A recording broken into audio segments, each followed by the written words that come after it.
Internet. Boy, oh boy. Let's see if YouTube actually serves it up to me. There it is. Cool. Thanks for making it easy this week, YouTube. You finally rang the bell correctly. Copy. All right, let's open up the fucking Necronomicon here. Get ready for that tweet.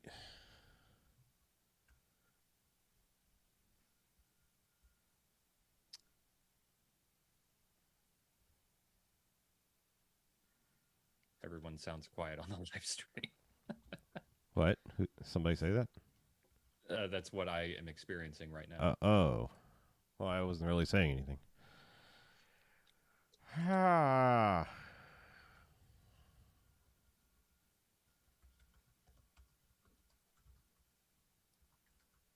Is there a tweet? Is tweet incoming? Working on it. Okay, just asking.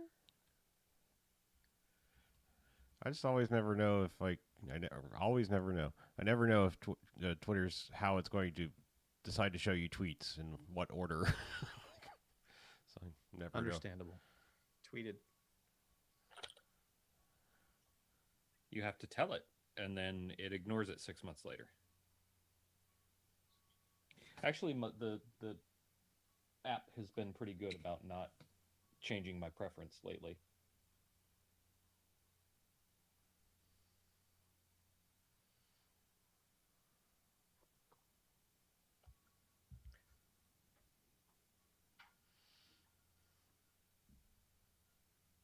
Oh, we didn't really discuss as far as what else we have besides the movie, but whatever. We'll just wing it. I have the movie. You have the movie? That's what I got. also have the movie. Nothing else from either of you? No. No. All right. Well, Nothing worth the fans' time. I've got a couple of things, so that's per usual. Maybe I will have seen something you have seen. Maybe. Maybe by the time we get to that portion, Chuck will have seen something. Or I will have seen something. I've seen lots of things. I just don't think they're worth talking about. All right. Well, shall we? Do we Sure. want to wait or wait for live stream people? Do we? No. We're not really bantering, so. Is everyone recording? Yes, Aye. I'm Okay. recording. Let's Affirmative. just go. Okay.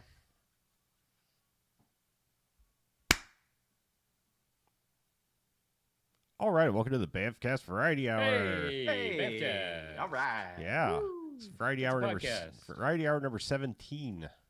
Wow. Yeah. That's how It's the long That is so Superstation. many. we've been in this this hellscape. 17 of these. Never gonna end. Yeah.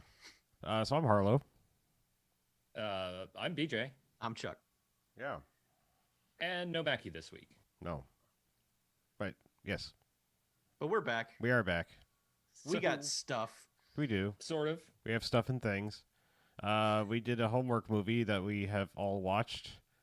We all watched An American Pickle. Yep. Which is that an HBO Max original? Is HBO it- Max. Okay. It's an HBO Max original. Yeah. So Their it's like first. if you have, well, I guess, are there people that still just have HBO without having HBO Max?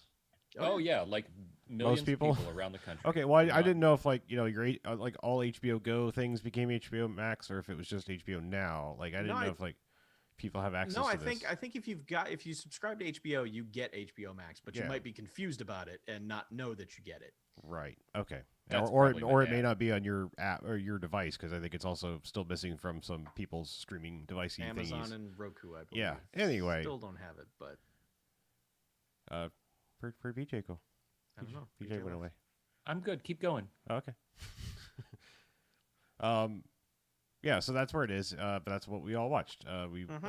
It's a quick overview of the plot. A immigrant is working in a pickle factory back in like 1920 or so, give or take.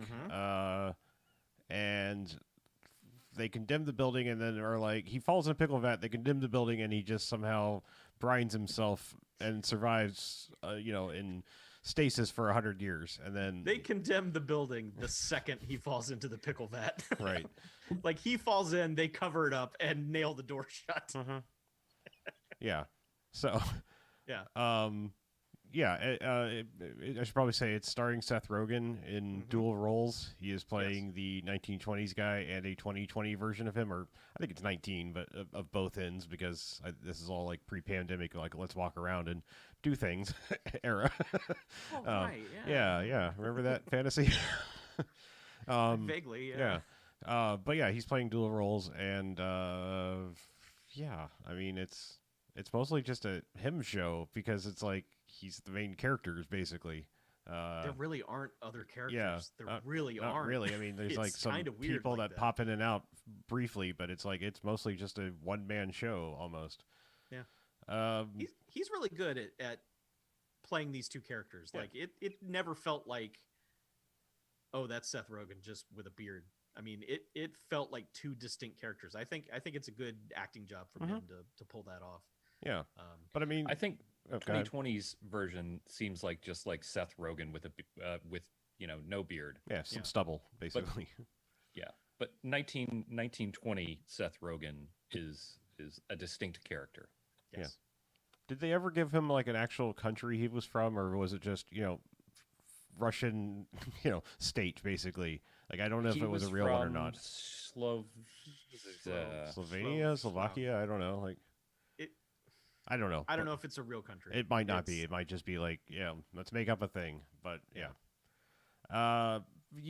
This is a weird movie because like this is clearly like someone was like, hey, I have an 80s movie idea where things were just like, I don't know, roll with it, because like Weekend at Bernie's and things like that, like where it's just like if you're not on board with the premise, then just get out, because like they don't really make movies like this anymore, because it's just their explanation of it is like they get a scientist after he's been found and he's just like, oh, let me explain it to you, and they cut away to a voiceover, and then it's like he gave a very scientific explanation and everyone was satisfied and asked no more questions, and it's like that's the way of dealing with like I don't fucking understand how the brining process would save you or how he breathed or ate or anything, like like it's just completely get over it. Yeah, that's, Right. That's the but way that's they exactly that's the dismissive part of the plot where they're just like, yep, deal with it. Here it is. But I'm saying like this feels like such a 80s thing. Thank God they didn't waste any time on it. Sure. That would have ground the beginning of the movie to a complete halt. It's weird in that regard because they don't spend any time with it, and also no one knows who the hell he is the second after he leaves the research facility. Like literally, he would be the most famous person on the planet for at least a day, where the news cycle would be like, oh my God, this guy, he's 100 and something years old because he got pickled to death. I mean, it would be memed to death and it would be stupid and it would be everywhere.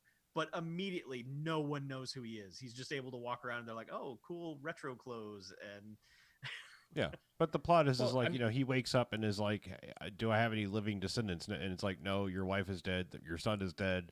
Like, and basically like, here's Seth Rogen, which I guess is his great grandson. Is that what it was? Great-grandson. Yeah. And he's like the only living relative they could find. And hey, he's just happens to live in New York, like right down the street, basically. Because this whole movie is basically in Brooklyn and never leaves. I think there's like one part where they pop into Manhattan for a second, but otherwise it's like this is a they go Brooklyn to ass movie. blah, blah, blah. Well, right, yes, sorry. True. Yeah. And Canada. Almost Canada. Yes, the Canada adjacent. Right. But yeah, I mean, New York. it's otherwise, it's just, it's one of those plots where it's, odd couple-ish, like they don't get along really, and then it just becomes this like blood feud immediately. It's like they have, it's like it's very quick in the plot of the movie where it's just like we have a rivalry now, and it's like, oh okay, like that's quick. I wanted more odd couple stuff and less of them being at each other's throat. Well, it's not even them at each other's throats. It's new Seth Rogen is out to just ruin old Seth Rogen. Old Seth Rogen has no idea what's going on and is just trying to live his best life by fishing garbage pickles out of a trash can. Well, and I mean, selling he does them on the cucumbers he does and get him turning them arrested. into garbage I mean, pickles. he doesn't get to do his app because he gets him arrested, and then he's like, well, Yeah. we can't hire someone who has an arrest record, so get out of here. See, like at that point, I was like, just say you were with your 150-year-old great grandfather Mhm. and he didn't understand the rules, Sure. and it would be immediately. That's Right. You Yes. just have to go with all of this, Right. and I wanted more of them just hanging out and less of Seth Rogen being a dick to Seth Rogen. Right. Yeah. I So- mean, it's just it could have been like just a funny fish out of water comedy. Instead, it just immediately goes into like all of those like almost Home Alone-ish like schemes. Like I mean, I'm almost like that. This like this rivalry movie. Like I mean, what I think like the movie Envy did it, or there's several Yeah. neighbor things. Like one of the fucking Christmas movies we watched was like that, where it was just like to the death we will have a duel. And Deck the halls was like sure. that. I mean, so it's Yeah. just like it's that kind of like level of like, oh well, I'm gonna undermine you this way, and you're not gonna know it. And then it's all At some kind of like point, it's I will reveal it yeah. was me, and you will be sad and Right. angry. yeah, it's I liked the fish out of water stuff way more than anything that came after. Although some of the stuff that comes after was pretty good. Him making him answer that question at the symposium or whatever was just knowing exactly what's going to sabotage him and just letting him walk right into it was pretty good. But right. I really just rather enjoyed the stuff where he was like, "Oh, are you a doctor?" He's like, "No." He's like, "Oh, you're a lawyer?" "No." It's like, I'm a mobile app developer, and you could just see his brain go, "What?" I don't understand any of that. And just the way he wanted to fight everything when he came out of the institute for the first time, like when the cab pulls up and he instantly throws hands, like, "Come on, I'm gonna fight this thing. I don't know what it is." Yep. I wanted more of that, and it's weird because he's doing an Alison Brie accent from Glow. Like Yeah. it's a real dumb, like sort of Russian accent. Mhm.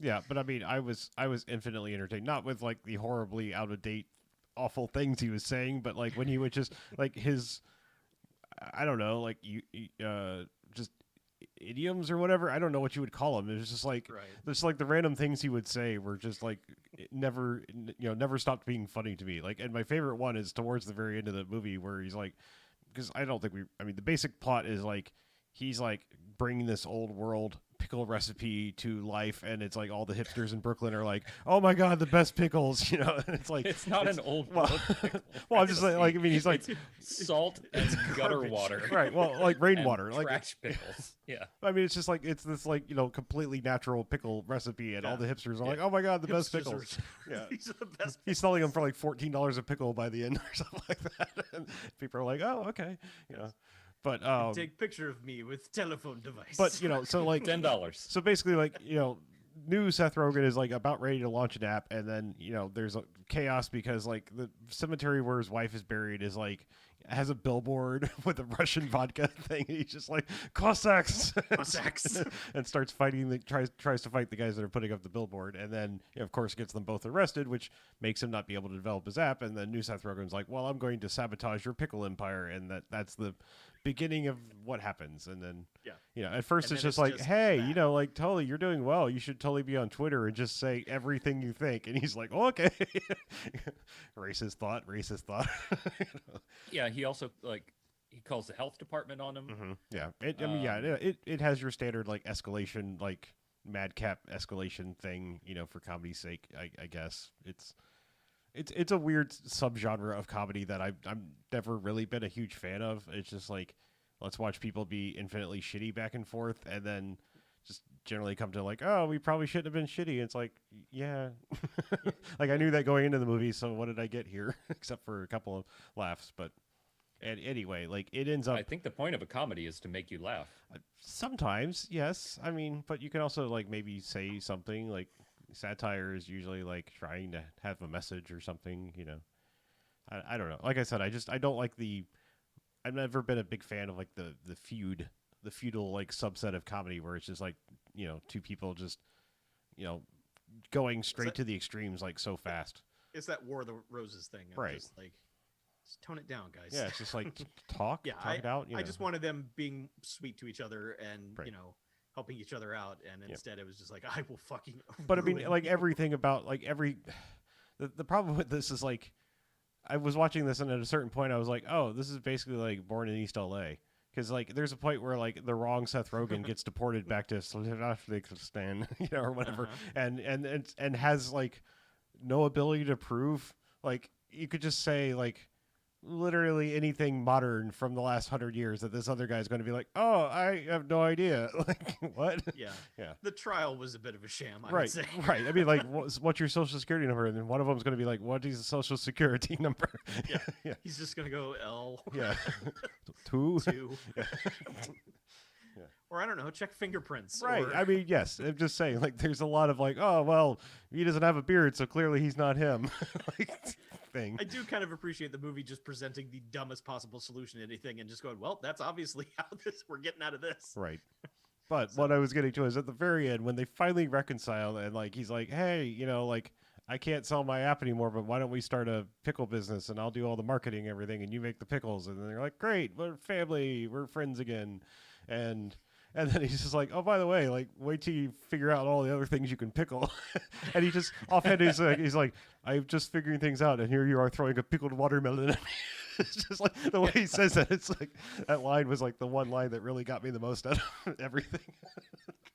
So it's a little strange too how the beginning of the movie sets up all these things that you know are going to come back, but they happen in the first act. They're not like his dream in life is to have seltzer water. Right. And you figure like, oh, at the end of this movie, he's going to like walk into a store and there's 80 million seltzer waters and he's just going to fall over dead or something. But it's like right away, he's just like, I got a machine that makes seltzer water. He's like, new Seth's got a soda stream. He's just like, yo, check this out. And like the other thing was that I want to stop you for a second. Yeah. I really liked that scene. And I actually really liked that they just dumped it up front. Like, yeah, okay. Your biggest dream in the world is just nothing in 2020. It means zero. Anybody in New York probably has a soda stream in their house. I appreciated that. I thought the scene was cute too. Yeah. I'm not knocking the movie as a whole. I'm just saying like it's fine. Like this is a movie. It's fine. It's maybe slightly above fine. It's better than the plot. Yeah, I'll say that. But like the other thing was that the thing that he found cute about his wife is that she would sneeze very distinctively. And I was like, oh, they're going to be out somewhere and he's going to run and he's going to hear that and realize he has another relative or something. But no, it's just immediately the first time new Seth Rogen is there, he does that and he's like, this is my family. And it's just weird that the movie does a movie thing of set up these things at the very beginning that you know we're going to pay off in the third act. And instead it just does them right away. And then that's it. Yes, we call these Chekhov's sneeze. I thought it's fine. I thought it's exactly what streaming service movies should be. Like, if this came out in theaters, it wouldn't have made a dime. People have been like, yeah, that's a movie you could go see, but there's nothing really, you can't even point to, like, there's this one thing that you were going to lose your mind at. It's like, no, there's a lot of cute little moments and some good chuckles in there, and it's fine. Like, if for some reason 10 years from now, HBO Max was like, we lost the rights to our movie and it's going away forever, I would be like, okay. I wouldn't be like, I gotta track this movie down. I'd be like, all right, that was a nice little movie, but okay, it's fine. It's a fine little movie. Yeah, it's Schlupsk, by the way. Okay. I finally found it. I would be remiss if I said that they don't make movies anymore, but this is kind of like, I mean, it's more tongue in cheek and more obvious, but like Hot Tub Time Machine is that 80s, like, I don't know, just fucking go with the premise. It doesn't make any sense, right. Sort of thing, but it constantly is like, yeah, this is real dumb, isn't it? This one is like, other than the one scene of like, don't ask how the brining process saves somebody. This one's like generally playing itself pretty close to the vest. Like it's like not a real goofy comedy other than like people just not doing what people would do. And then it does get a little lampoonish again during the trial where it's just like, oh, if I have a beard, I'm a different person, right? Look at this. Who am I now? Yeah. Here's a picture of Charles Manson. Yeah. Here he is without the beard. Is this a different guy? Yeah. For reference, they have a deportation trial when, because they've swapped places, basically. There's a point where they try to escape to, they try to smuggle Herschel, the older one, to Canada. And in once they finally get to the border, they start to finally have a little heart to heart, and then it goes sour, and Herschel knocks out Ben, who is Seth Rogen the younger, and then is rummaging through his gear as he runs away and finds clippers. He's like, "Aha! This looks like it will shave my beard." Shaves his It beard looks off. like young Seth Rogen. Him trying to be young Seth Rogen, they It's don't do pretty enough good. of it, but he's just, yes, Herschel is over there. Yeah.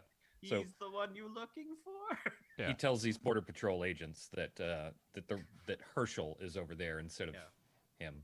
Yeah, so that's what causes the big mix-up. But yeah, it's fine. It's a nice, cute, it's cute. I think it's pretty damn funny. I was honestly surprised at how many like laughs out loud that it got, because I don't typically laugh out loud by myself, like sitting quiet in my home watching a movie. I'm more likely to get a sharp exhale through the nose, when I find something funny by myself. But yeah, I laughed out loud at several moments and found myself like I had to get up to grab something from the kitchen, and I was just like, "Oh, that!" And just chuckling my way to the kitchen. It's a perfectly fine and cute movie, and it's like it's PG-13. It's not like the fuckity fuck Seth Rogen. Like it's a generally kind of family friendly-ish fare. You're not going to get a baby crowning or anything. Yeah, yeah. It's fuck. Yeah. So yeah, I mean, like I said, I'm not trying to be dismissive of it. It is a little weird to me, and that I feel like this is getting some pretty good buzz, and I feel like, or it seems pretty popular. Maybe it's fleeting. I don't know, but like I've just seen other Netflix or whatever movies come out that I think are like a higher quality that warrant a little bit more notice, and it's weird to me that this one is just like such a like maybe a little bit better than average comedy. Like it has some bits and it's fine. It's a little weird that like the other ones are just like that is garbage. It's like, well, okay. It's probably it's Seth Rogen, B, it's HBO Max's big thing, so I feel like both of those things are pushing it. Plus, there's probably a lot of native marketing that's going on with it to push HBO Max. Like we're getting Variety to write a puff piece on us because we're paying them to advertise HBO Max on the on the website, all that. Sure. Because I mean I like it, and I feel like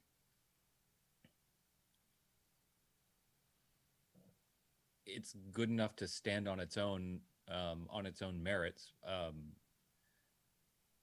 And it sounds like you guys are shit talking it just because you're not giving it high praise.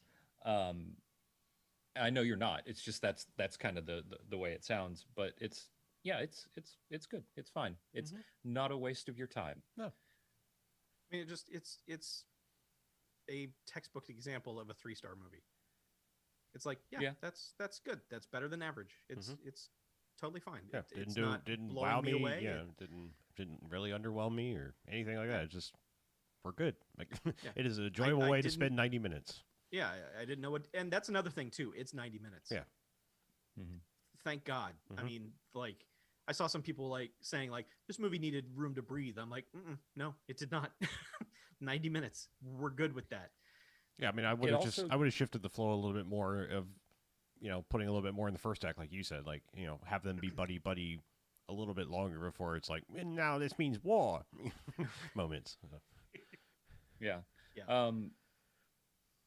I do appreciate that it didn't feel like one of those, let's just keep taking let's ad lib for 50 takes and take the best ad lib moment out of it and go. It felt like a scripted comedy, which is maybe what contributed to it feeling like I think you'd almost have to with the split screen performance thing like that. I mean, it'd be very hard to ad lib and not yourself. Have it match. Right. But although it's that scene at the end where they're watching Yentl or whatever, and it's very clear that Seth Rogen is cracking up at whoever his stand-in is, because his stand-in is saying things that's making one Seth Rogen laugh. So yeah, that seemed like an be... improv moment, but for all we know, there was James Franco in a green suit, like probably on the other side of the couch.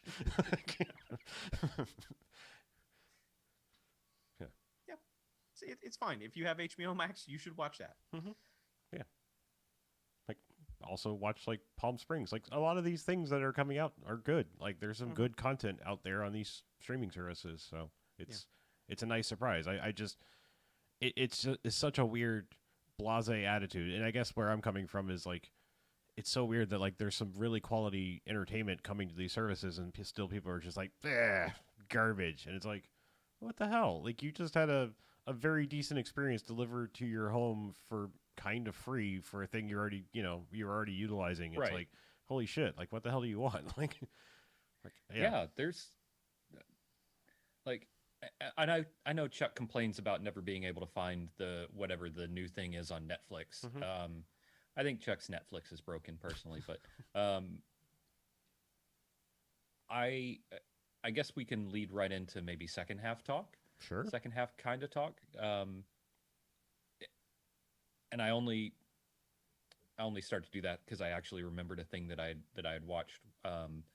There's a Netflix, well, it might be some other channel, but it's on Netflix called, no, I think it's a Netflix thing, Norseman. Okay. Did I talk about Norseman? I didn't think so. It's got a bunch of people that are probably like mostly background characters from other Norse related shows that you've seen before. But it's like, honestly, when I started watching it, I thought it was Vikings, which is a serious show about Vikings. Okay. This is a not serious show about Vikings. It's like those wacky Vikings. Just yeah, always cutting up like, it's just taking the piss out of everything Viking show. Wait, is it actually really... like a comedy? Like, I mean, is it like... Yeah, it's a comedy. Like, it's all in scene, it's all played straight. Like, nobody's making jokey jokes, but it's all farcical. Like, basically everything that happens is in pursuit of making you, the viewer, laugh. I actually didn't know. I didn't know it was a comedy. Like, that's actually more interesting to know that it is, because I think I probably saw the thumbnail and was like, oh, good, another Viking show. Whoop-de-doo. That's what I thought. Yeah. Yeah, it is, but it's funny on purpose. And I think there are 3 seasons on Netflix, something like that. It's one of those that I keep seeing. I kept seeing, and I thought, oh, it's one of those Viking shows. But I was at my dad's house watching the dog for a weekend, and I was like, all right, well, it's time to watch everything on Netflix, I guess. And that came up as I scrolled through, and I was like, well, okay. I've heard good things about that Viking show. This is probably that Viking show. I'll watch it. And yeah, pretty funny. The 3rd season, I think, is a prequel season, which is all the dumb ways that they've come up with to make things like they are in the current season. It's very entertaining. I would recommend it. And there's some like over the top stupid Viking violence, if you like that. And I don't think there's any nudity, though. There's definitely like sex, but I don't know if there's actually nudity. I think I'd remember that. Nudity. Yes.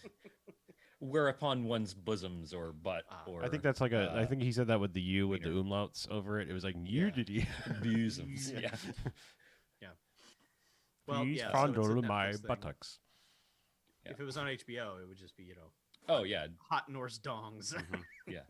There'd be... Oh, man, that reminds me. I don't pre-order that calendar for next year. Hot Norse dongs of 2021. Yeah. Yeah. Your fjord's going to be moist. But that's the only thing I've seen in recent memory that warrants any discussion. What about you guys? Well, I've been watching a lot of things. I watched a pair of documentaries that are sort of kind of related. I finally got around to watching that Empire of Dreams, the Star Wars saga documentary thing that's like 2.5, 3 hours long. It's pretty long. I will warn you, like, it's on Disney Plus. This isn't a warning; it's like an anti-warning. When the Disney Plus version starts playing, it says this film has been edited for content, blah blah blah, and I was like, the hell, like what the hell's in here that you took out? And then I was like, is like Rick McCallum dropping F-bombs in the episode 1 documentary in part of this or something? Like I don't know, but then I was like, I think this was also on Amazon Prime, so I watched it there. But then after the fact, I read about, and apparently they just accidentally left the label on from when they had a shortened version, like a 90-minute version, and they showed on like A&E at one point in time, and apparently they accidentally like left that label on there for the the shortened condensed version, because like I guess there are people who have like know this thing pretty well and watched it and were like, yeah, nothing's missing, the smoking's there, all this is here. It's like like they clearly didn't edit anything, but. I can see just a whole like 5 minutes of Harrison Ford just going, "What the fuck are you asking me about?" Yeah. As far as the actual content, it's very weird because that documentary was clearly produced when Lucas still owned Lucasfilm and Star Wars was totally his, because that movie spends a lot of time filleting George Lucas. and it's weird because it's like, okay, yeah, but he also like made the fucking prequels, and shut up. Like it's like he's done a lot of not great things, like just stop with the praise. But what like the content between that is really solid. Like there's some really interesting behind the scenes shit and stuff about like ILM and starting in the early days and all that. I mean, it's very comprehensive. It does bleed into like, oh my god, then the prequels are great, right? Like towards the very end, but it's a very short section of the movie. It's kind of just like about and Star Wars is back, right? And we were all really happy, hooray, at the end. Kind of like it's sort of like a wrap up, like Star Wars is eternal, hooray. But the world is our oyster. Like I said, the early movies behind the scenes stuff and the interviews and stuff are fantastic. So it's like it's really interesting and really worth watching, and then it will just be intolerable at some points. But salty Carrie Fisher is in it and all that. So like saying the kind of stuff you want her to say, it's great. Like I mean, there's just some really quality content in it. It's a shame because it's like clearly egos were involved in the directing and whatnot involved in like, yeah, make my big head even bigger. That's my George Lucas, by the way. I was gonna say, was Burt Reynolds on the set that day? yeah, I got a big head. It's funny. Big hat. You driving the hot.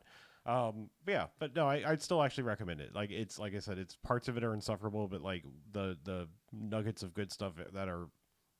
There's more good in it than bad, like Vader. But yeah. Do they talk about the Star Wars holiday special? No. Well,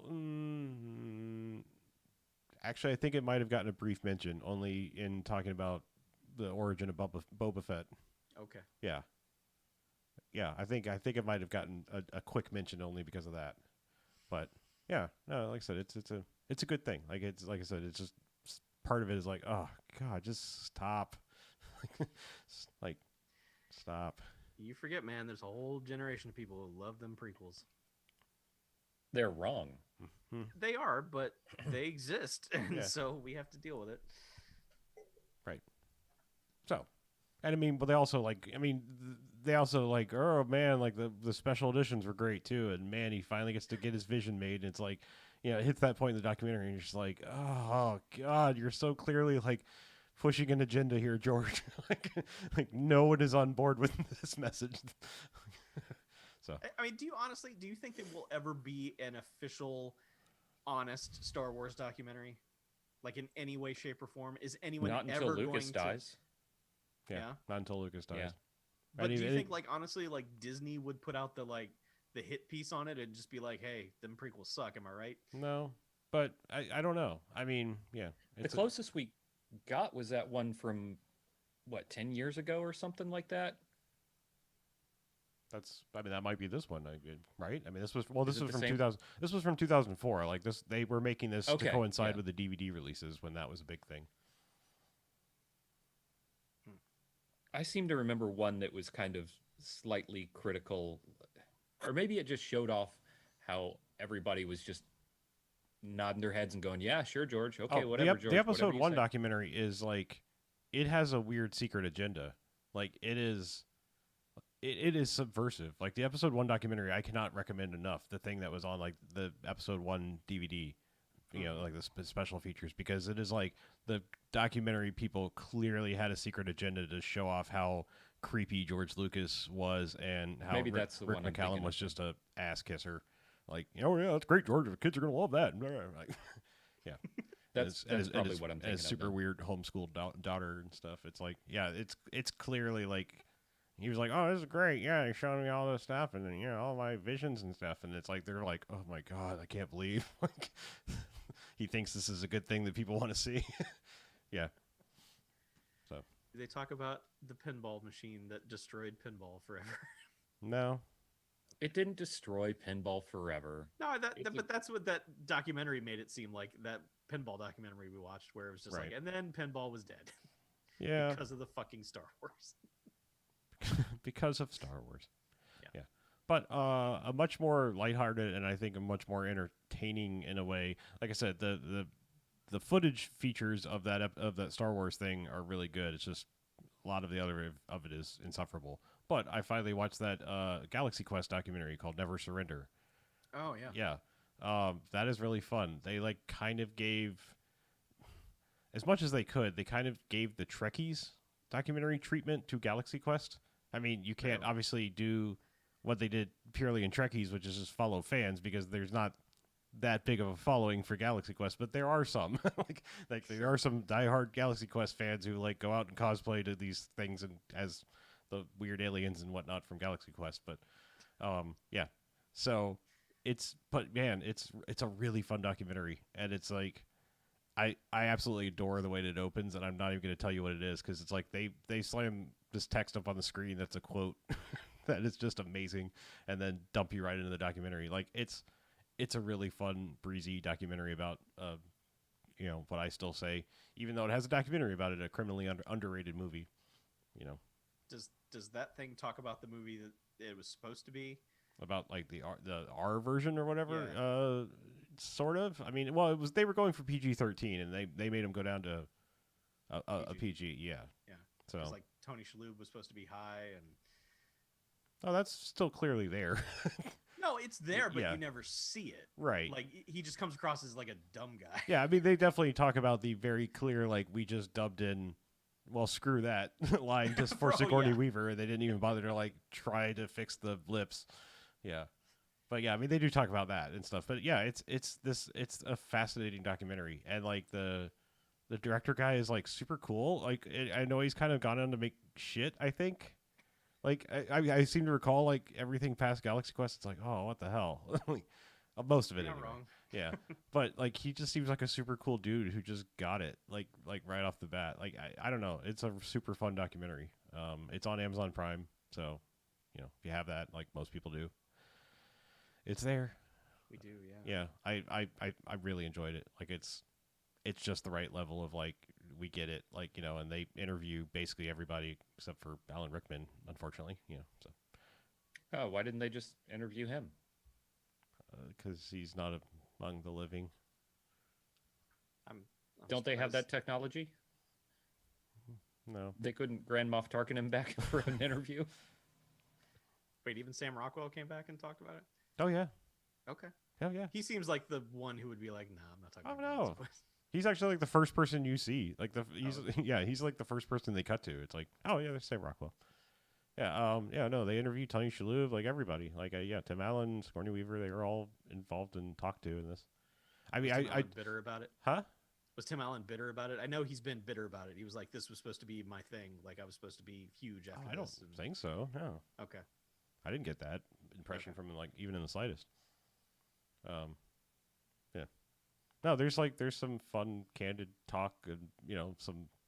It's not a candy-coated documentary. It's like, but I also don't think there's like much controversy to expose in that movie. I just think it was like, yeah, we're just going to talk about shit people said on set and things that we did and dumb things here, and how we were going to go this way and we pivoted this way and blah blah blah. And yeah, I never noticed it, but like the name of the ship number or whatever of the Protector, their ship was NTE whatever it was, and they were specifically, that meant not the Enterprise. Yeah, so like they were like, no, we can clearly point to it. It's clearly not the Enterprise. It's right there. It's called not the Enterprise number, whatever number it is. Yeah, but I mean, yeah, they interview some Star Trek people too, like, and it continues the like, is Paul Scheer just like on somebody's like speed index for like we're going to do a documentary, like he just is like, you have to call him first before you can continue making a documentary these days, because he's in this one too. Yeah, I'm just saying, like, it's like I think he was in Search of the Last Action Heroes. I mean, it's like so many of these like niche documentary things. It's just like, is it like some kind of like union rule? You have to call him first if you're going to make a niche documentary. Oh no, I know why. He's one of the How Did This Get Made guys. Yeah, but like, yeah, I sort of get it, but it's also like, it's not like they're bustling with like podcast level personality people. It's like it's weird. It's just like, he's well connected. He does a movie podcast that Hollywood types seem to love, I guess. Sure. And he's a Hollywood type, so and he's right there in the LA area, ready to work. I know. Like I said, it's becoming funny. Like I expect to watch like something not even connected to movies, like some niche documentary, and just be like, like I could watch a pickle documentary and just be like, here's Paul Scheer. I was like, I like pickles ever since I was a kid. Like, he's gonna be the new Harry Shearer. For a while there, Harry Shearer was showing up in the weirdest documentaries. He would just be like, yeah, and then we went to this secret society and I watched this weird like snuff film, and you're like, what? Why was Harry Shearer there? It's always this. He's seen some shit. Yeah. Yeah, that's the documentaries I've been watching. I've been watching a lot of other documentary type things, but I don't know that they're worth talking about on here. The only semi-relevant one is I watched the so I've gotten into watching, because again, I'm not plugging HBO Max, but I noticed they were all in there. Those, I think they were broadcast on CNN, but they were like Tom Hanks's like documentary thing, made like all those like decade documentaries, but then they also made one just called The Movies. Yes. And I watched the movies from beginning to end, but I'm watching the decade ones. Those are good. Those are well made. Yeah. The movies one is weird because it's strange, because it feels like from time to time it talks about the misrepresentation issues in Hollywood, and then other times it's like, nah, just gloss over that. Like it's a weird tone. Like it feels like it's like trying to walk this tightrope, and also doesn't really feel like it has anything to say. It's just like, yeah, and then these movies were made, and then these movies were made, and it's kind of just like this. It's almost like a visual like guidebook to what movies you should probably watch before you die, kind of thing. Like it's like, I can't be bothered reading one of those listicle books, so I'll just I'll watch this. Like it's kind of strange, because you could just be like, yeah, I should probably watch that. Oh, yeah, that too. And it glosses over like, probably, but I don't know, that one they also interviewed a ton of people. So for all I know, yes. But they tended to get much bigger people to interview for those, because they know big people. But sure. Yeah, it's weird because like it also just glosses over entire. Like it will go and talk about like Hong Kong action or something like that, and then just like forget some other like big foreign film movement type thing that's important. Like they start talking about the Clint Eastwood like Man with No Name trilogy, and do not talk about how they're remakes of Kurosawa films. But then I think they were talking about like when they got to like Star Wars, it was like, and it's clearly influenced by like Kurosawa's the Hidden Fortress. I'm like, what the fuck? Like Fistful of Dollars is a literal like almost shot for shot fucking remake of Yojimbo. What the fuck? Like, I'm just, like it was just like certain things were like frustrating, because it's like, how are you gonna bring up this and not whatever? Anyway. Yeah. Anyway, it's fine. They're fun to watch, and they're flashy. They bring out the big After Effects party and go nuts with those things. They're well produced and stuff, but they're not particularly substantial. Like they're kind of like popcorn documentaries, Popumentaries. Popumentaries, yeah. Yeah, I very much remember the 80s one because there were things that I was aware of in the 80s and there were things that I had no knowledge of in the 80s. And generally it was like, yeah, I remember New Coke. I don't remember this political shit. Yeah, well, I decided to start from the beginning. They started in the 60s and 60s, right. 70s, 80s, 90s, and aughts. So, yeah, a lot of shit has happened in the 60s. They're kind of popcorn documentaries because it's hard to be super popcorny with some of the awful shit that happened in the 60s. Like the Kennedy assassination episode is one of the weirdest episodes of a documentary thing I think I've ever seen because it feels like the entire episode is like, nah, man, Oliver Stone is fucking right. You got to follow the fucking magic bullet. And then by the end, it's just like, fuck conspiracy theorists. It's like right at the very end, it's just like, no, you fucking dickheads. It's simple. Here it is. It's like it clear as fucking day.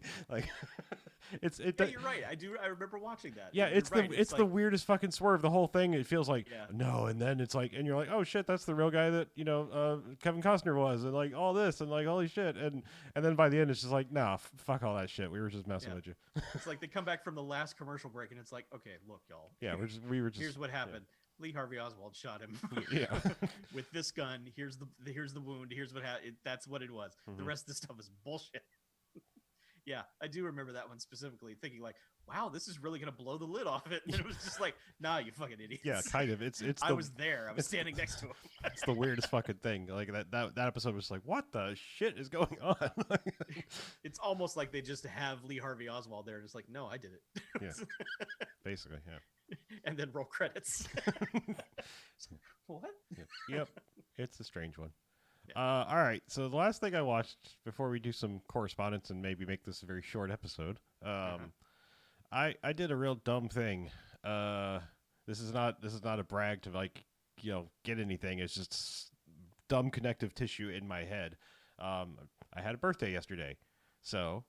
No, that's not that dumb. Well, it's dumb to continue to get old. That you should stop doing that. Yeah, you shouldn't do that. You should stop that. Well, so congratulations, it was your birthday. We're happy that you are still on this earth. It is your birthday.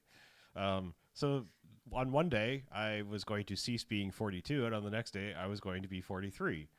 So the day before, I rewatched The Hitchhiker's Guide to the Galaxy, the movie that I remember not being very good based on the source material being very good. Don't you know that there is a book that is good that you could just read instead? I just wanted to give the big budget version another try, because like I don't think I'd seen it since the theater, or maybe bits and pieces on Hobo or Cinemax or whatever, but Hobo HBO. Yeah. But yeah, I just had not sat and watched it beginning to end. Yeah, that's still not a good movie. Like it's like they went straight to like the Men in Black, like zany action, constantly moving formula for it, and it's like it belittles all of the fantastic, dry wit and sarcasm and whatnot that's part of the original book. And from time to time, it will do something marvelous, almost like somebody came in and like guest directed a little segment or something, and then it's just like right back on its bullshit, and it's real weird, like. Because like I think it's marvelously cast. It's just like horribly directed. Like it's so weird. Yeah, I think I've told this story before, but like I remember like and it's funny because we were just talking about the differences between Almost Famous, but I remember, I don't know why, was no even talk of the movie being made, but I saw Almost Famous, and I remember seeing Zooey Deschanel for the first time, and I was like, oh, that's Trillian from Hitchhiker's Guide. Like, no fucking reason. Like, just very first time I ever saw it was like, wow, that you literally created what I had in my head for that character the way it was written. Like, and it was just the weirdest thing. And then like, what, 10 years later, it was like, oh yeah, she's going to be that in the movie. So it's just such a bizarre and very disappointing thing. Yeah. I remember that thing coming and going, like, yeah, they made that and no one wanted it. And no one liked it. Oh, I wanted it. I mean, I wanted it to be good, but sure. Yeah, but I mean, it seemed like when that trailer hit, you're like, oh, yeah, I don't know. What the hell are you doing? Yeah, and then it was just like, oh no, you didn't do it, and then it dropped off. Like nobody talks. This is the first time I've heard anyone talk about this movie in 15 years. Like I said, it's just I decided because I was like 42, and I started to watch like the old the TV series thing, which is. Yeah. Fun. It's fun. It's bad in a different way. It's bad like they had no money, but like it's like better tonally though. Like so, Yeah. One day maybe, things are cyclical, and one day maybe someone will be like, we should try that Hitchhikers thing again. Like, it seems like we're due. Yeah. Especially with so many streaming services out there. Like, yeah, I mean, it seems like somebody that it is something that would warrant a pretty good series, I think. Yeah. I mean, they did do the Dirk Gently. Somebody picked that up, but like, that's a much cheaper thing to produce, I would have to imagine. Yes. Instead of intergalactic jet setting and whatnot. But I mean, computer shit's come a long ways. I'm just saying, like, I'm just like it's need to tighten up the computer shit on level 3. Well, I just mean, like, the cost of doing it to the quality is like come a long ways. I mean, like, we have Flash and Supergirl and stuff on TV punching, aliens and whatnot. It's no big deal. It's not, it's not Marvel movie level of graphics, but it's acceptable for television. It's serviceable enough, yeah. So I don't know. I mean, but if you think that was a bad idea, well, you can probably see that an even worse decision was coming the very next day. I decided to rectify.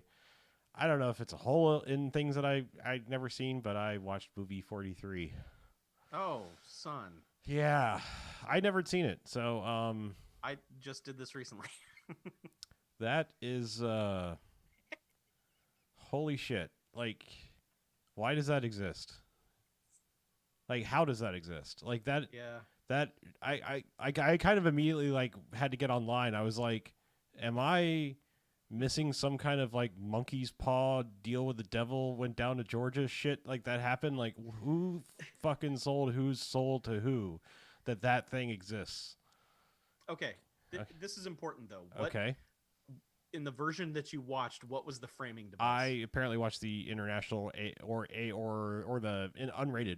I watched the connective thread of like, we're going to find the thing on the internet, not the not the, was it Dennis Quaid in a boardroom or something? Yeah, it was like Dennis Quaid and Greg Kinnear. Okay, yeah, pitching all these things. Yeah, no, it's not the version I saw. Okay, I just find that so strange that they yanked out a thing with stars in it to put a bunch of kids doing the dumbest shit. Okay. Yeah. Huh. But yeah, that's real bad.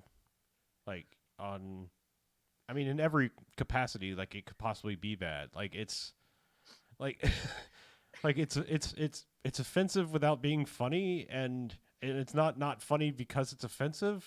Like there's a way to, like, there's horrible things that you can make the eternal argument of, could you make it today in like Blazing Saddles or The Jerk or any other thing where it's like, oh shit, like that's a wow, you're kind of like level of comedy that's, obviously offensive and was meant to be, or, at least spark a conversation or some dumb shit.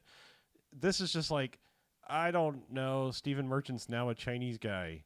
Like, it's like, what the fuck? Like, yeah. I mean, we're like talking like Mickey Rooney and Breakfast at Tiffany's Chinese guy. Like, what in the fuck is happening right now?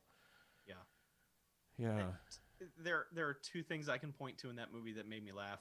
One is like the 2 minutes of Patrick Warburton that we get. I thought that he just comes in and is the most Patrick Warburton in whatever the fuck is going on in that scene. Mm-hmm. Yeah. And that's pretty good. And then the whole like last thing that seems like an afterthought with Terrence Howard, I thought that whole basketball thing was great. The Terrence Howard one is probably like, as a whole section, sketch, whatever, is probably the funniest one, except my dumbass kind of like the children inside of the machines one, because it's just like, that's the kind of absurdist dumb shit that I actually think is funny. It's just like, it is sandwiched in between like the most god-awful, unfunny, horrific shit around it. That commercial seemed like one of the filmed bits on Saturday Night Live. It's like, oh, this is good, the rest of this is garbage, right? But the filmed bit is really good. But then you realize, no, wait, all of it is filmed. But it's like, this thing is actually way better. This is like Amazon Women on the Moon quality, right? Parody, and everything else is just like, I've got balls on my chin. It's like, yeah, what? It's the weirdest goddamn thing. Yeah. And the one they opened, the Hugh Jackman one they open with, man, it just puts you in like oh god, what is this garbage? Yeah, like, it does. Well, nothing else like gets much better. Like, no, it doesn't. But that sets the tone of just like, oh Jesus, this is a half-baked idea the Farrelly brothers couldn't figure out what to do anything with, so they just did this, and it's fucking trash. But there's so many people in this. Yes, it's insane. the superhero one was also kind of okay. Jason Sudeikis made that more than anybody else did. But also, it's just so like I couldn't watch this with anyone in the room. This is so terrible. Yeah. It's a train wreck. It's a travesty. And yeah, I had to know. I mean, at some point, I was just like, is this as bad as everyone says? Yes, it is. It is. It's probably really worse, actually. I mean, it ticks like all of my boxes for like things that I utterly despise, which is, like, I know there are worse movies. Like, I mean, Batman v Superman is in some ways worse than like Batman and Robin. But Batman and Robin makes me so angry because it's like all of the money and the talent involved in like making that shit pile is just like and Spawn. Like, man, all you had to do was just fucking take a thing from a thing and put it over here in a different format. It was like served up to you being cool and you fucked it up. Like, Yep. And especially like, like you watch something like Batman and Robin, it's like, well, it wasn't a budgetary issue. You were just like, let's fucking do it wrong. You obviously spent a shitload of money on making all of these dumb fucking sets and everything, and it's just in service of making the wrong thing. Like I said, I can't be mad at like Superman 4. I mean, it's shit, but it's like, yeah, it was made for like $2 million or something. It's a loose change. Yeah, it was like, it was a fucking canon movie. Yeah, that's what I mean. It's like, I can't be that mad at it because it's like, well, yeah, like you somehow still got most of the stars back and it's still a canon movie. Like, holy shit. Like, how's that happen? But, like it's, like I said, it's just, you look at like the list of people that are in movie 43 and it's like, how did nobody go, no? Like, apparently a lot of them were tricked. Well, I did read something that like Richard Gere tried to get out of it. Like, yeah, he basically got Whoopi Goldberg did to Theodore Rex into it, but yeah, there were several, like no one did press for this movie. They were like, we had no idea it was going to be this strung together garbage, and it was like, wait, but how could you not? Like, I mean, I know it's like your scene is just as bad as everything else. Like, what did you think you were doing? Yeah, I can't even fathom that as an excuse because like there's too many like dumb fake fluids and shit in the movie. It's just like like it's just like you clearly knew what you were making. Like like yeah. I mean, oh Jesus. Like if I ever hear Hugh Jackman say, I had no idea what they were doing, I'm like, dude, you had fucking balls on your chin. That was the joke. That was the entirety of your appearance. Well, neck specifically. Fucking chin ball. That's right, yeah. I'm sorry, I was mad because they stole the joke from South Park. Yeah, I mean, there's plenty of reasons to be mad at it, but now I know. Sure. I never, ever have to see that again. No. For as long as I live. I mean, really, that's the case with most Farrelly Brothers movies, honestly. Yeah, I had a weird thought the other day about that movie Stuck on You and was like, yeah. I don't remember shit about that. I should watch that again. And then I went like, no, there's a reason I don't remember anything about that. That movie's probably still garbage. Yeah. I mean, like, even the things that, like, at the time, and, like, man, like, I don't know. Like, I don't know. I could get on a whole thing because, like, I'm thinking, I think about Shallow Hal from time to time. And I'm like, fuck that movie. 7 Ways to Sunday. Like, and, like, it goes for like that's like we're trying to be sweet ending, and it's just like, no, fuck you. like I don't know, like those movies are like offensive on multiple levels, like I said, and it's not even necessarily like in their intent to be offensive, like because like I mean like Something About Mary is offensive and then never apologizes for anything that it does, and it's like right. I almost forgive that instead of like the like when they got into the formula of like I even started like Me, Myself, and Irene. It was like, yeah, well, this is we're gonna do all these awful things, and it's gonna circle back around to like, yeah, but then everyone lives happily ever after. And it's like, what? Yeah, no one deserves that. I don't know. Yeah, that Three Stooges movie they made was real bad. Yep, I watched that too for some reason. I did. I watched that for some reason, and I still don't know why. Yeah, I mean, I would wager I've seen everything they've done. And did not learn my lesson like 6 movies before when I should have, where it's just like, stop. I think I did besides now having seen movie 43, which I think I said I was never going to have anything to do with them with Dumb and Dumber 2. Because that was kind of like that was the low, about as low as you could go. That's really bad. Yeah. Other than the one scene that makes me laugh my ass off that was in the trailer, who's a good boy? Like, that is so fucking stupid that it's good. like that's the only thing to me in that entire movie that was redeemable. Yeah, that movie's an embarrassment. Mm-hmm. Yeah. Don't ever watch movie 43 if you haven't. And, I mean, don't... I'm not going to tell you how to live your life, because if I tell you not to watch it, you're just going to be like, well, fuck you, I'm going to watch it. And then you're going to be like, well, I shouldn't have watched that. And it's like, yeah. So, you do you. Right. So if you've seen it, or don't listen to Harlow right now. Yeah. Whatever, man. It just sucks. If that's your thing, then great. Enjoy that. Yeah. I'm afraid to like go back to like Kingpin or something and be like, because that's a movie I think is pretty good. Yeah, I mean, I started to turn on them by then. Like, I really did. Like, really for me, it's really only like Dumb and Dumber, the first one. Like, yeah. I mean, even Something About Mary, I'm like, yeah, all right, once was fine. Like, there's still funny shit in it, but like as a whole, as a movie, I don't really need to watch it more than once. I think I could watch Dumb and Dumber repeatedly. I don't.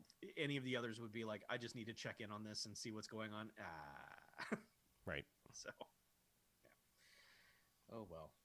I'm done. That's all I got. Well, do we have voicemails? Why, yes, we do. I believe we do. Oh boy, here they come. Hello, BMF Cast. This is Mike from Pittsburgh, currently in Frederick, Maryland. Regarding Bennigan's, I noticed that we had one when I moved here to Frederick, Maryland, which was surprising, and there was another one a couple towns away. Those are both gone now. The one a couple towns away was in an old house, like it was a rural dive bar, which is a bit weird, but it's gone now. There are still about 30 around the world in seemingly random places, including 4 on the island of Cyprus. Topic number 2, movies. I've been watching a lot more bad movies recently during the mass death economic collapse event because I watched them with friends online, and we discovered one that I could not believe I didn't know about before, which was the Twin Dragon Encounter. It's one of the late 80s movies about a martial arts guy who, well, convinces himself he can star in a movie. In this case, there's 2 of them, twin brothers who run a martial arts studio in Toronto, and it tells the tale of them and how they think they can star in a movie, and they star in this movie beating up militiamen in Ontario's cottage country. It's all very stupid. I think it's only available on YouTube. It looks terrible. And then there's another one that's called Dragon Hunt that basically tells the same story, but it's from a couple years later. It's a little more ambitious, and instead of just beating up militiamen in cottage country, it's a most dangerous game situation or a deadly prey situation, whichever you would prefer. So these 2 guys, as is typical in these movies, they have no charisma but a lot of confidence. Their interactions with their girlfriends are hilarious. It's extremely Canadian. The villains are also hilarious, and unfortunately they're both on YouTube, but what are you going to do? Dragon Hunt, the version on YouTube, looks a little better than Twin Dragon Encounter. So I thought Twin Dragon Encounter was going to be some sort of low-budget kung fu movie from the title, but it's a low-budget Canadian movie. Please enjoy. Crash and burn. Well, that's redundant. Is Mike from Pittsburgh killing the Bennigans? There was one when he moved in, but none now. I think we've uncovered something. Yeah. Hashtag blame Mike from Pittsburgh. It's if a little I long cared for a about hashtag. Bennigans, I'd be mad, but I don't care. If you cared about Bennigans, you'd move to Cyprus. Or Right. Cyprus. Cyprus. that's the drink special in Cyprus. I also, breaking news, I would like to announce that I'm moving to Cyprus. So you can get your Bennigans. Yes. Because you need a bunch of crazy crap on the walls. I need a bunch of bullshit on the walls, and I also need their fish and chips. Their chicken whatevers they had were pretty good, as I recall. Like their chicken tenders. Candies? Yeah, Candies. but I think they like called them something else. I don't think they were chicken tenders. O-tenders? Chicken O-tenders? Maybe. Yeah, I don't know. Chicken O the sea. Chicken O-tenders. I don't recall Bennigan's having a bunch of shit that was just like bullshit Irish names with like O's in front of them. Did they have that kind of No. stuff? Maybe that's I think maybe it was that's just like- Charlie's. Yeah. I think they were just like, all right, we're bar food. Get used to it. It's your friendly neighborhood Bennigan's, Yeah. which apparently in this one case in Pittsburgh, it was literally in a neighborhood. Right. Yeah. We deep fried a sandwich. You want it? We put powdered sugar on it too. You want it? We If that's just not did enough. it. Here's some raspberry preserves to dip it in, motherfucker. Now die. Because, who fucking knows what food is anymore? Right. Did I tell you that the Bennigan's that I used to go to had snail races at one point? I'm sorry, what? The 2000s were weird. They had like snail on races. purpose, or it was an infestation. purpose, Okay. Yeah, no, it wasn't an accident, and it wasn't like the snail from Always Sunny. Watch It was like, watch these guys escargot. Yeah, there were plenty of those jokes. Okay. But yeah, you could like put $1 on a snail, not physically on a snail, but you could bet $1 on a snail and Put him on the snail. yeah, snail races. Yeah, Or come wait, on, no, Papa needs a new shell. Let's go. no, I'm sorry. They weren't snail races. They were hermit crab races. Oh. Well, that's totally different. Yeah. Sorry, my brain slipped gears. I was just thinking about the shells, and I was like, no, wait a minute, they were different. No, but yes, hermit crab races. Yeah. More exciting than snail races, but Do you then just get to eat the winner? they're hermit crabs. They're like that big. You don't want to eat those Well, then Do why you? do they have them? for races, I guess. They're racist. Right. Mhm. Anyway, I think we have another voicemail. Yes. Well, just real quick, let me just like the second movie he mentioned, Dragon Hunt, is a movie that I watched 5 minutes of and went like, oh, this is something we need to watch. Oh. And then found out there's a first one, and then was unable to track that down, and then it kind of went on the back burner. But Oh. Was yeah. it Dragon Track? I mean, assume that happens before the hunt. No. Okay. no, it was the Twin Dragon Encounter was the one that he was talking about. Oh. Yeah. So, but I all I had was Dragon Hunt, and I was like, this is a thing with terrible people in it who are doing a lot of martial arts. I was like, that's kind of our wheelhouse. People who can't act but can kick. So look for that in 2022 when this goddamn thing ends. Anyway, another voicemail. Hey guys, it's Birdie here. It's currently 11 o'clock on a Sunday night in Arizona time, which is a weird time for me to call while sober. But I had two things to say. Number one, I got your shirt last week, and it is awesome. I love it. I can't wait to go out in public and show off how awesome it is. And it's so soft. It's unbelievably soft. Everyone should have one. If you have the means, I highly suggest you get one. Number two, I finally saw Sister Act 2 back in the habit. And I'm not sure if it's a running gag about the movie being terrible or just the fact that BJ loves it so much. But I have to say that I might love the movie just as much. It's not good per se, but there's a lot of really nice moments. You get some young Jennifer Love Hewitt, you get some Lauryn Hill, you got some really stupid jokes and some really bad white boy rapping and acrobatics that everyone thought hip hop was all about back in the 90s. So I love it, and I don't know if you guys love it or should, but give it a second or third viewing. That's all I gotta say. I'll ask you guys a question later. All right, thank you. Crash and Bird. Birdie out. Have we ever said it was bad? I think we've only I just think like it's just a joked joke. about the title, because I mean it's kind of like a wonderful just, title. Sang it. Well, I mean it's like it's Sister Act 2, which like also works for like Act 2, you know, but then also Back in the Habit. I mean it's just like it's such a it's a very good Yeah. the word play in the title is excellent.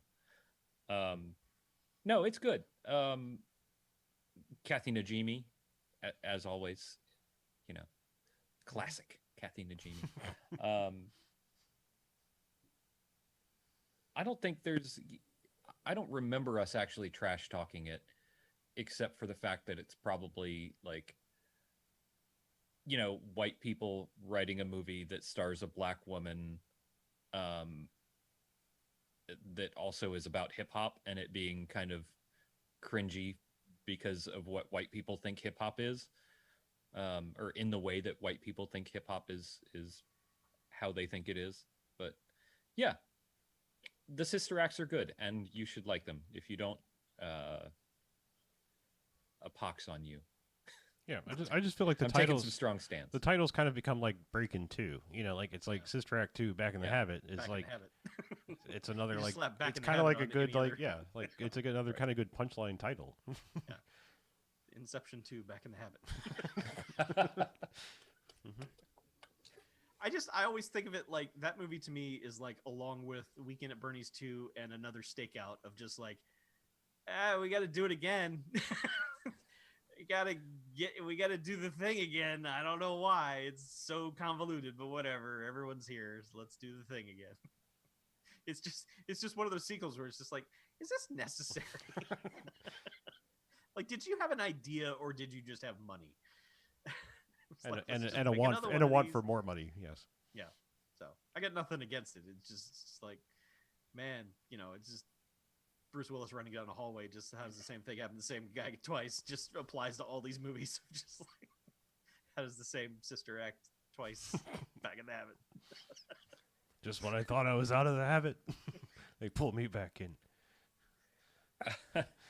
To address the other thing, which is how you would dress yourself, the shirts, bearsuitstudios.bigcartel.com, or go to the website bmfcast.com and click on the button. That is how you get a shirt. Put one on your body because it will look good, and you will look good. Yeah, and feel good. You will look and feel as good as Birdie, and that is definitely worth your $15 or however much we're selling them for right now. $15? Yes. Yeah, super cheap. Yeah. Get yourself one of those. While you're at bmfcast.com, if you want to check out anything else, all of our socials are there, including a link to our Discord and a link to our maybe our Tumblr page that we've never used, or perhaps our Twitter that we use occasionally for trying to sell you a shirt. There's also a link to our Patreon, which is kind of how we fund this whole shebang, how we stay in the habit so we don't have to get back in it. But patreon.com is just like minimum entry of $1 a month gets you a whole bunch of content. It's pretty good. You'll like it. It's worth your money. You can give us a whole bunch more a month if you want, but it's, never required. Just whatever you happen to have in the couch cushions every month, throw it our way. We appreciate it. Email us, bmf@bmfcast.com, or you can, like Bertie and Mike from Pittsburgh did tonight, give us a call on the Garfield phone, the Bamfcast hotline, 9105-JOCKS-BMF, or 910-556-9263. And that's it. That's all I got. Cool. Man. Hopefully we're ending the episode. I think we are. Yeah. Yeah. Let's do that. No, I got one more thing. No. Click. Let's get out of here, shall we? Yes. Okay. I'm Harlow. I'm BJ. I'm Chuck. And for Mackie, this is Bamfcast out. See you next time, motherfuckers. Pickles. Do do do do do do do do do do. We haven't used that as like an outro in a while, have we? Or is that still the outro? That's the Bamcast outro. That's is it the still? Variety Hour outro. Oh. I didn't know if we changed that on the main show too. No. I mean, I totally know because I listen to every episode. I don't listen to this fucking podcast. Fuck it. Well, hey, an hour and 13. Pretty good. It was swift. Almost an hour. Closer to a Variety Hour than we've done. Yeah. We'll get there one day. One day. Yeah. 15, 16, 17? 17. 17. I still keep watching way too much Craig Ferguson on YouTube. I'm kind of addicted to that channel. It's insane how much of that is up there, like to the point that I'm like, how is none of this flagged? Maybe CBS doesn't give a shit, but also is it maybe just CBS? Like, you know, like it probably is just CBS. Yeah, it could be the rare thing that they're just taking ad revenue instead of blocking it completely. possibly. I don't think it's anything official because like there's some weird, funny misspellings like on the shitty graphics that the guy puts up on top of things. It's That could be part of CBS's genius. It could be, yeah. Like somebody listed like their appearance as Mars 2010 or something like that, and it was like, you mean March? Like, Mars, yeah. Yeah, I'm watching way too much of that. I did watch all the Matt Smith appearances, so definitely watched it. Yeah. Yeah. All right. Well, take us offline. I want to talk about one thing real quick. Okay. Well, good night. Good night, everyone. Bye. Good night, Internet. It was